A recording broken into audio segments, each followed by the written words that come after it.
Seguimos con más de El Mundo Ahora de France 24 en español. Les saluda Luis Méndez Urich y estaré con ustedes para llevarle lo más destacado del mundo a lo largo de la jornada. A continuación, nuestros titulares. Donald Trump aumenta la presión sobre Harvard.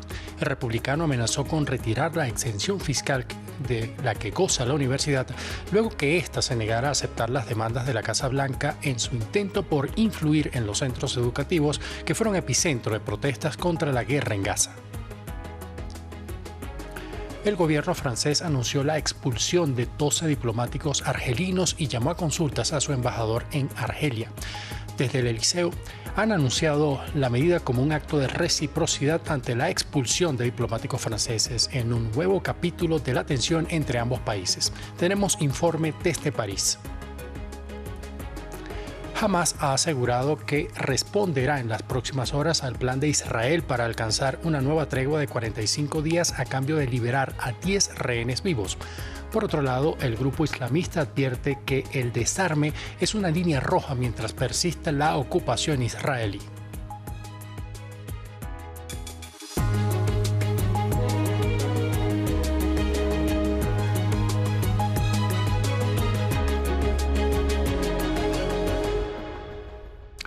Comenzamos. En Estados Unidos, el presidente Donald Trump aumenta la presión contra la Universidad de Harvard, la cual se niega a acceder a las demandas del Ejecutivo para evitar el antisemitismo en el campus. Este martes, Trump amenazó a través de un mensaje en la red social Truth Social de retirar el estatus de exención de impuestos de Harvard, ya que considera que la postura de la institución fue la causante de las protestas en contra de los ataques de Israel en la Franja de Gaza. Para ampliar más sobre este tema, veamos el siguiente informe que nos envió nuestra corresponsal en Washington, Natalia Cabrera. El presidente Donald Trump dijo que la Universidad de Harvard debería perder sus exenciones fiscales y pagar impuestos como una entidad política si continúa haciendo lo que considera es apoyar ideología supuestamente inspirada en el terrorismo. Agregó que esto responde a los intereses de la seguridad nacional. Este es el argumento con el cual ha expuesto la congelación de los fondos por $2.200 millones luego que el director de la institución, Alan Garber, rechazara sus exigencias que iban desde el sistema de contratación de profesores hasta las admisiones a los estudiantes, pasando además por adoptar políticas contra el antisemitismo y dejar de promover la ideología woke, que es este movimiento en contra de la injusticia social y el racismo sistémico que Trump y sus seguidores consideran ha ido demasiado lejos.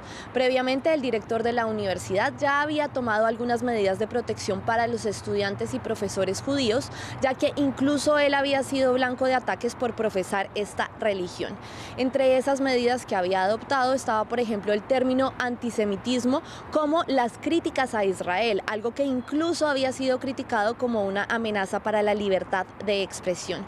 En la carta del lunes, Garber decía que ningún gobierno, sin importar el partido, puede dictarle a una universidad privada sus áreas de estudio. A esta cancelación se suma además el fin de los fondos para las universidades de Columbia y de Pensilvania y a la misma amenaza a al menos otras 5 universidades de élite que fueron escenario de estas manifestaciones pro-palestinas en 2024. Por su parte, el expresidente Barack Obama celebró la decisión y esto llega luego de que había dicho que era justo necesario que las universidades fueran valientes en la defensa de la democracia. Dijo que esta universidad sienta el ejemplo para otros centros educativos. En Nueva York comenzó un nuevo juicio contra el productor de Hollywood, Harvey Weinstein, por agresión sexual y violación. Weinstein, de 73 años, fue condenado a 23 años de prisión en 2020, pero un tribunal estatal de apelaciones anuló la condena tras determinar que algunas mujeres que testificaron en contra de Weinstein no debieron declarar. En este nuevo juicio, el ex hombre fuerte de Hollywood afronta un nuevo cargo por agresión a una mujer en 2006. Weinstein ya fue condenado en California por un cargo de violación. Harvey Weinstein fue acusado de delito sexual en primer grado por agredir sexualmente a mi cliente en una habitación de hotel en Manhattan en la primavera de 2006. Según me ha contado su experiencia y se la ha contado al fiscal del distrito, una cosa ha quedado clarísima. No fue consensuado. Fue una agresión sexual con fuerza. This was sexual assault with force. En Perú, el expresidente Ollanta Humala y su esposa Nadine Heredia fueron condenados a 15 años de prisión bajo cargos de lavado de activos. Humala y su esposa habrían recibido dinero procedente del extranjero para las campañas de 2006 y 2011, específicamente de la constructora brasileña Odebrecht y del fallecido presidente venezolano Hugo Chávez Frías. Humala no es el único expresidente investigado por actos de corrupción en esa nación. Un nuevo capítulo en las tensiones entre Francia y Argelia. El gobierno francés tomó la decisión de expulsar a 12 diplomáticos argelinos y llamó a consultas a su embajador en Argel como una medida de reciprocidad ante la salida de 12 funcionarios de la embajada francesa en Argelia. La ampliación de esta noticia con nuestra periodista en París, Natalia Ruiz. La calma entre Francia y Argelia no duró más que una semana. Las relaciones han vuelto a deteriorarse. Argelia decidió expulsar a 12 funcionarios franceses de la embajada en Argel. Todo esto después de conocer que 3 ciudadanos argelinos fueron arrestados por las autoridades francesas y consideran que es Bruno Retailleau, el ministro del Interior, el hombre que está detrás de todo esto y que quiere volver a echarle leña al fuego. Ahora pues se tiene la respuesta por parte de París. Es el mismo Emmanuel Macron quien ha llamado a su embajador en Argel a consultas y a su vez ha pedido también expulsar a 12 funcionarios de la red diplomática de Argelia aquí en Francia. Todo esto dice, según este comunicado, pues es que las autoridades argelinas tienen que tomar responsabilidad de lo que viene sucediendo, de qué manera brutal se han venido degradando las relaciones entre los dos países, pero que por supuesto París continúa abierta al diálogo. Es Jean-Noël Barrot, el ministro de Relaciones Exteriores de Francia, quien en sus redes sociales decía el día de hoy que es precisamente esa responsabilidad la que tienen que tomar las autoridades argelinas y sobre todo que están abiertos al diálogo, es cierto, pero no en una sola vía. Seguimos en Francia, donde el sistema penitenciario del país ha sido objetivo de los últimos días de ataques por parte de grupos criminales. El más reciente de ellos, hombres armados dispararon en contra de instalaciones de la prisión de Toulon. El ministro de Justicia promete que el Estado francés no se dejará intimidar. Samuel Salgado Castro tiene los detalles. Ataques con armas automáticas, disparos de Kalashnikov. Varias cárceles del norte, centro y sur de Francia han sido atacadas desde el domingo hasta la madrugada de este martes. La Fiscalía Nacional Antiterrorista asumió la investigación y el ministro de Justicia, Gérald Darmanin, visitó una de las prisiones atacadas en Toulon, en la costa mediterránea. Podría deberse a que les damos justo lo que les duele y por primera vez en décadas Francia está tomando medidas extremadamente serias contra el narcotráfico, por lo que los narcotraficantes tienen miedo y quieren que el Estado ceda. Es la primera vez que se toman estas medidas y esto parece estresar al mundo del crimen organizado. Darmanin promete que el Estado no cederá ante actos de intimidación provenientes presuntamente del narcotráfico. Intimidación que parece ser coordinada debido a los blancos de los ataques y su modalidad. En la ciudad de Marsella, varios automóviles fueron incendiados cerca de la residencia en la que supuestamente viven agentes del Ministerio de Justicia. Y según testimonios, algunos vehículos de guardias penitenciarios en varias ciudades también fueron vandalizados con una misteriosa etiqueta, DDPF, que traduce Derecho de los Prisioneros Franceses. La situación es tensa porque actualmente tenemos 82.000 reclusos, 62.000 plazas, un déficit de 20.000. También estamos viendo una disminución de personal, ya que nos faltan 3.000 agentes de custodia en las cárceles francesas. Todo esto añade mucha tensión a una situación ya de por sí muy complicada.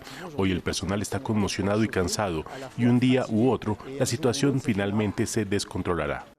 Años de importaciones récord de cocaína han hecho metástasis en los mercados de drogas locales, desencadenando una ola de violencia a medida que las bandas de narcotráfico expanden sus bases de poder tradicionales en ciudades como Marsella hacia ciudades regionales. El secretario general de la OTAN, Mark Rutte, declaró un apoyo inquebrantable de la organización a Ucrania este martes. Sus palabras se producen durante una visita a la ciudad de Odessa. Esta visita de Rutte se produce 2 días después de un ataque con misiles rusos en la ciudad de Sumy, al este del país, y que causó la muerte de al menos 35 personas, además de dejar más de 100 heridos. En medio de la reunión, Volodymyr Zelensky volvió a pedir a los países trabajar con celeridad en la creación de un contingente militar internacional para garantizar la paz en Ucrania, una vez se logre un acuerdo de cese el fuego con Rusia.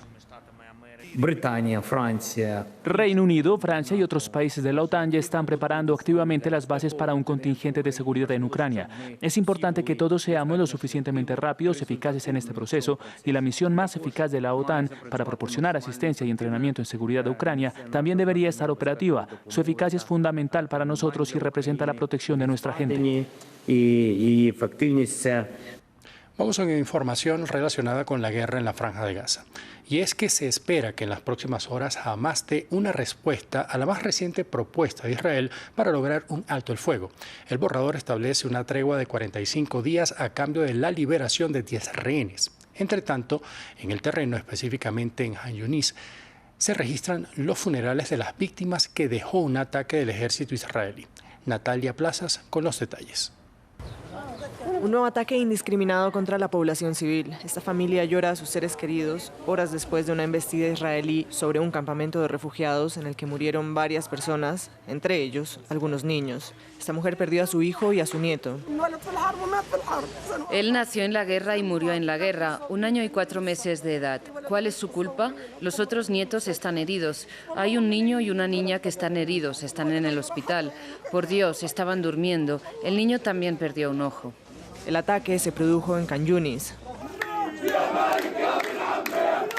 kilómetros al norte, en Ramallah, en la Cisjordania ocupada. Otra familia llora a Malik Hatab, un joven de 18 años, quien murió por las heridas sufridas en una redada israelí. Desde el comienzo de la guerra en Gaza hasta hoy hay redadas diarias y todos los días hay heridas, fracturas, palizas e insultos dirigidos a hombres y mujeres mayores, hacia cualquiera. No respetan ni a viejos ni a jóvenes. En la jornada se espera una respuesta de Hamás a una propuesta de tregua del gobierno israelí. Esta pone sobre la mesa un cese el fuego de 45 días en Gaza y la entrada de ayuda humanitaria a la franja a cambio del retorno de 10 rehenes vivos. Mientras tanto, los muertos en el enclave siguen aumentando. Ya son más de 51.000 los gazatíes muertos por ataques israelíes desde el inicio de la guerra en 2023, según informó el Ministerio de Salud gazatí.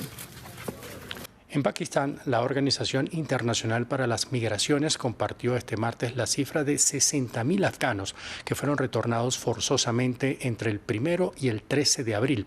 Esto en el marco de una política de expulsión masiva impulsada por el gobierno central de Islamabad desde el año 2023. Maxim Plubinet tiene los detalles. El cerco se está cerrando sobre los afganos en Pakistán. La Organización Internacional para las Migraciones informó este martes que en lo corrido de abril son miles los afganos refugiados en Pakistán obligados a retornar a Afganistán. Entre el 1 y el 13 de abril de 2025, la OIM registró un fuerte aumento de los retornos forzosos, con casi 60.000 personas que cruzaron de regreso a Afganistán a través de los puestos fronterizos de Torkham y Spin Boldak. Se trata de la última fase de una ofensiva nacional iniciada por el gobierno pakistaní en octubre de 2023. Muchos afganos llegaron como refugiados tras la invasión soviética de Afganistán en 1979, así como en los conflictos sucesivos que asolaron el país. Vivimos en Pakistán entre 30 y 35 años. Pakistán se beneficia de los empresarios afganos y detiene a los pobres y necesitados y los encarcela. La educación de nuestras niñas es completamente inexistente en Afganistán. Quiero decir que no se les permite estudiar más allá de la 6ª clase y esto sucede los últimos 4 años desde que los talibanes han estado en el poder. La opinión pública está dividida en Pakistán respecto al plan de expulsión. Si bien existe una discriminación histórica hacia los afganos, muchos de ellos han logrado integrarse desde entonces. No están haciendo lo correcto porque los afganos llevan mucho tiempo viviendo aquí y su casa ya está aquí. Sus hijos estudian aquí, así que también es su país. Sin embargo, el terreno montañoso y la violencia sectaria desafían los planes de expulsión. La campaña ha suscitado críticas de grupos de defensa de derechos, del gobierno talibán y de la ONU. Hasta aquí el presente bloque de noticias. Continúen con más de la programación de France 24 en español.